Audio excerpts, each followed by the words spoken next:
जी, इस वीडियो में जो है वो हम सेकंड क्वेश्चन देखेंगे और उनकी आपस में सिमिलैरिटीज़ देखेंगे बिटवीन डिफरेंट वर्जन्स, ताकि हम सारे वर्जन्स को एक साथ ही कवर कर लें। इसमें जैसे उसने बताया है कि एक फ़ोटोग्राफ जो है वो that measures 4 into 5 inches in has an area आपको पता है लेंथ इंटू विड्थ होता है, तो 20 square inches. Doubling the width and the length of this photograph produces a new photograph which is measures like मतलब 8 inches और 10 inches, मतलब 4/5 वाली चीज़ 10/8 इंचज़ में कन्वर्ट हो गई है। तो ये जो नई वाली पिक्चर है वो कितनी बड़ी है, मतलब उसका एरिया कितना ज़्यादा है उस ओरिजिनल फोटोग्राफ से जिसकी आप बात कर रहे थे। ठीक है, अब देखें दो तरीके हो सकते हैं। पहली बात तो ये आपको पता है कि 4 into 5 = 20 होता है। ठीक है, और अगर अब नई वाली आपने डबल कर दी है सारी की सारी वैल्यूज, इसका मतलब 8 into 10 हो गई है, और उसने बताया भी हुआ है, तो 8 into 10 = 80। सीधा सीधा सा तरीका नज़र आ रहा है कि 4 टाइम्स ज़्यादा हुआ है। एक तो ये तरीका हो सकता है। दूसरा तरीका ये हो सकता है कि आप इसे फिगर बना के किसी तरह से जज करें। For example, so let suppose ये है आपके पास 8/10 या 10/8, जिस तरह से भी कहें।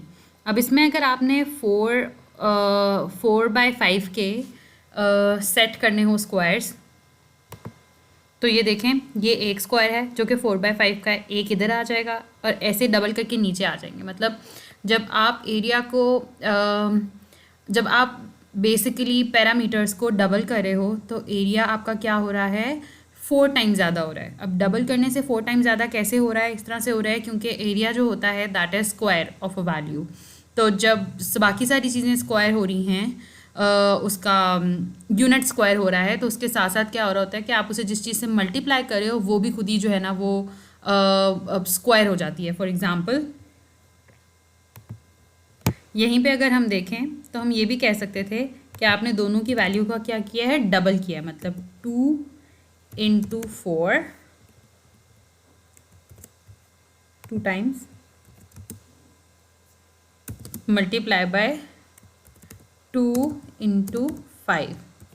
तो जब इसका आंसर आएगा तो ना सिर्फ ये दोनों वैल्यूज़ आपस में मल्टीप्लाई होंगी, बल्कि 2 भी 2 के साथ, क्योंकि दो दफ़ा आ रहा है तो यहाँ पे 4 आ जाएगा। 4 मतलब अगर हम अलग-अलग करें तो 4 into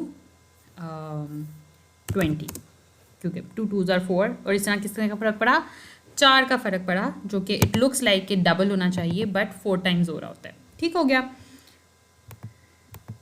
दूसरा क्वेश्चन अगर हम देखें तो वो कह रहा है 6/4 के स्क्वायर को डबल कर देनी है। तो डबल करेंगे तो वही बात है, डबल करेंगे तो 4 टाइम्स हो जाएगा, ये हम लोगों को पता है, क्योंकि वो कह रहा है डबलिंग के बाद कितना फ़र्क आएगा। ये क्वेश्चन भी उसी तरह से था। अच्छा, वर्जन नंबर 3 की अगर हम बात करें तो उसमें था 2/3 इंचेस, और उसके बाद उसने विड्थ और लेंथ को क्या किया, उसने 3 टाइम्स कर लिया, क्योंकि एक आपके पास पहले 2 था वो 6 हो गया, और जो 3 था वो आपके पास 9 हो गया, यानी कि 3 टाइम्स।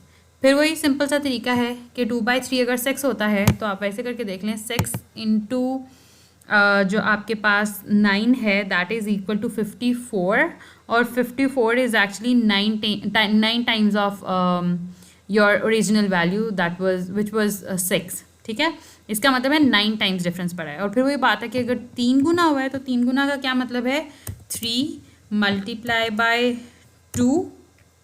एक ये चीज़ थी आपके पास, और दूसरी चीज़ आपके पास क्या थी, दूसरी चीज़ थी आपके पास मल्टीप्लाई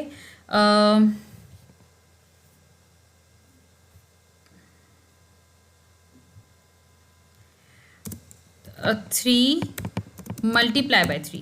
ठीक है, तो जब इसे करेंगे तो आपके पास एक तो 6 आ जाएगा, 6 कहाँ से आया, 2 और 3 को मल्टीप्लाई करने से, और साथ अगर ये जो फैक्टर आपने साथ में ऐड किया है 3 और 3 का, वो जब करेंगे तो वो आ जाएगा 9 into ऐसे। ठीक है, इस तरह से जो है 9 टाइम्स हो जाएगा।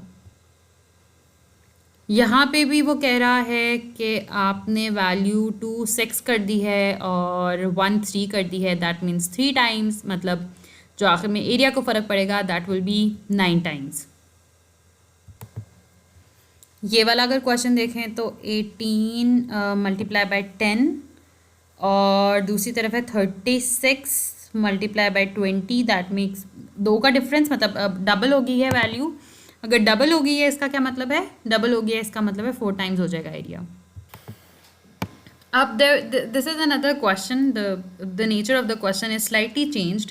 इसमें उसने पैरामीटर की भी बात की है। पैरामीटर इज़ एक्चुअली द, अगर आप स्क्वायर की या आप किसी बात करते हैं, रेक्टेंगल की बात करते हैं, तो उसमें पैरामीटर का मतलब ये होता है लेंथ इंटू विड्थ की जो वैल्यूज़ हैं उन सबको मिला के, मतलब जो उसको जो उसकी वो होती हैं बाउंड्रीज़ होती हैं। फॉर एग्जांपल ये वाली सारी वैल्यूज़ के मतलब लेंथ इंटू विड्थ, और फिर ये वाली वैल्यू दोबारा, ये वाली वैल्यू दोबारा, के मतलब बाउंड्रीज़ के लिए आपको क्या वैल्यू चाहिए, क्या अमाउंट चाहिए, वो पता लगती है आपको पैरामीटर से। बाउंड्री को कवर करने के लिए आपको कितनी वैल्यू चाहिए, ठीक है। अब ये क्वेश्चन है, इसमें उसने आपसे क्या कहा है, उसने आपसे कहा है कि एक प्लॉट है आपके पास जो कि 20x10 मीटर्स का है, और एरिया उसका 200 स्क्वायर मीटर्स है, और साथ ही साथ उसके पैरामीटर, मतलब एक साइड से वो वही वाली बात है कि पहले यहाँ से लेट्स सपोज ये 20, फिर 10, फिर 20 और फिर 10, इस तरह से जो है ना अगर हम कहें तो उसका पैरामीटर्स की वैल्यूज़ ये हैं, और जो मिला के 60 मीटर्स बन जाता है। मतलब उसके बाउंड्रीज़ को कवर करने के लिए आपको 60 मीटर्स चाहिए, फॉर एग्जांपल 60 मीटर लंबी लाइटिंग चाहिए, इस तरह से कह सकते हैं ना। तो आगे क्या है, the neighbour plot has double the area, और आपने लेंथ और विड्थ की वैल्यू बतानी है, जबकि उसके पैरामीटर्स जो हैं वो 40 metres greater than the parameter of first one. मतलब अगर इसकी वैल्यू 60 आ रही है तो उसकी वैल्यू 40 ग्रेटर मतलब 100 होगी, ठीक है। अब 100 वैल्यू किस किस तरह से आ सकती है, 100 वैल्यू बहुत सारे तरीक़ों से आ सकती है। एक तो ऐसे भी आ सकती है कि आप सारे पैरामीटर की वैल्यूज़ में 10 10 10 10 ऐड कर दें। फॉर एग्जांपल 20 को 30 कर दें, और 10 को 20 कर दें, और फिर दोबारा 30 और 20 कर दें, ठीक है। तो मैंने क्या किया है, सब में 10 10 वैल्यू जब ज़्यादा किए, इधर भी 10, इधर भी 10, इधर भी 10, इधर भी 10, तो आपके पास आंसर आ गया इसका 100। 100 is 40 metres greater than 60 metres, ठीक है।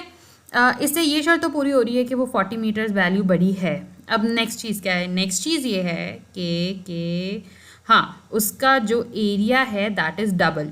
अब हो सकता है लेंथ और विड्थ 30 और 20 ही हो, लेकिन अब इसका एरिया भी डबल होना चाहिए पिछले एरिया से। अब इसका एरिया क्या होगा, 30 इंटू 20 इज़ इक्वल टू आपके पास आ गया 600, सॉरी हाँ जी 600 इज़ नॉट डबल ऑफ 200। इसका मतलब है ये वाला कॉम्बिनेशन तो ठीक नहीं है। अब दोनों वैल्यूज़ में अगर हमने 10 10 ऐड किया है तो हमारा काम नहीं चला। अच्छा हम 5 पे भी जा सकते हैं, वैल्यू आगे पीछे भी कर सकते हैं, लेकिन क्योंकि हमें आखिर में ज़ीरोज़ ही चाहिए तो यहाँ हम 5 पे रहते हैं, या फिर हम 0 पे रहते हैं, मतलब 0 पे रहते हैं। जैसे अभी हम यहाँ पे 30 20 की बात कर रहे थे, लास्ट में 0 पे, क्योंकि हमें आखिर में आंसर 400 चाहिए जब हम उसकी लेंथ इंटू विड्थ लेंगे। या दूसरी चीज़ ये हो सकती है कि आप 5 और 2 पे आ जाएं, लेकिन अगर एक तरफ 5 आएगा तो दूसरी तरफ 2 नहीं आ सकता। दैट्स मैथ्स प्रॉब्लम कि आपको मतलब इधर ही रहना पड़ेगा। अब दूसरी चीज़ आप क्या कर सकते हो कि आप सिर्फ 10 वाली वैल्यू को 30 कर दो, मतलब 10 को यहाँ 30 कर दो, यहाँ पे 30 कर दो, मतलब 20 इधर ऐड कर लिया, 20 इधर ऐड कर लिया, तो 40 ज़्यादा हो गए। मसला ये वो भी 20 + 30 और +20 + 30 बनेगा, जो कि इसी के बराबर है, और उसका एरिया भी 600 ही आएगा। ये भी नहीं काम चल रहा। अच्छा हम क्या करते हैं, जो 20 20 वाली वैल्यू है ना, उसमें हम 20 20 और ऐड कर लेते हैं, ठीक है। मतलब हमने टोटल तो 40 ऐड करने हैं ना, 40 वैल्यू, और 40 हम एक जगह ऐड नहीं कर सकते।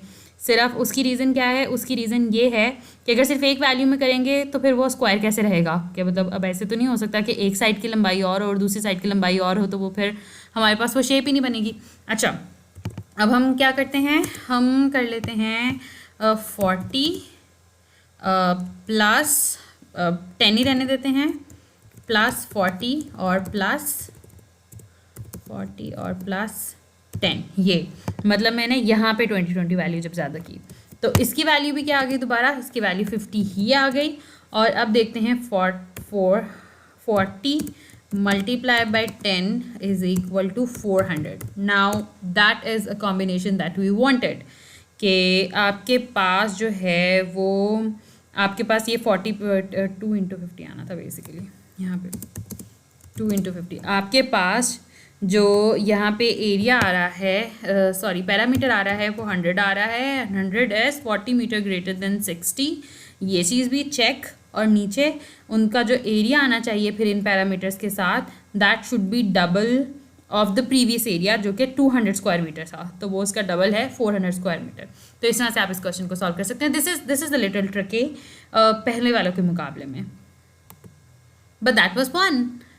छोटे छोटे से प्रॉब्लम्स जो कि आपको डिफरेंट सिनेरियोज बता रही होती हैं। I started with wrong scenarios ताकि आपको पता लगे that it is not important कि आप पहली बार में ही सही आंसर तक पहुंच जाते हैं।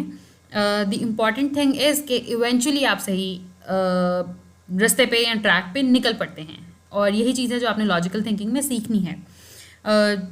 इंटेंशनली मैंने पहले वो एग्जांपल्स करने की कोशिश की जो कि सॉल्व नहीं होंगी, to give you that idea. I hope you understand. Thank you.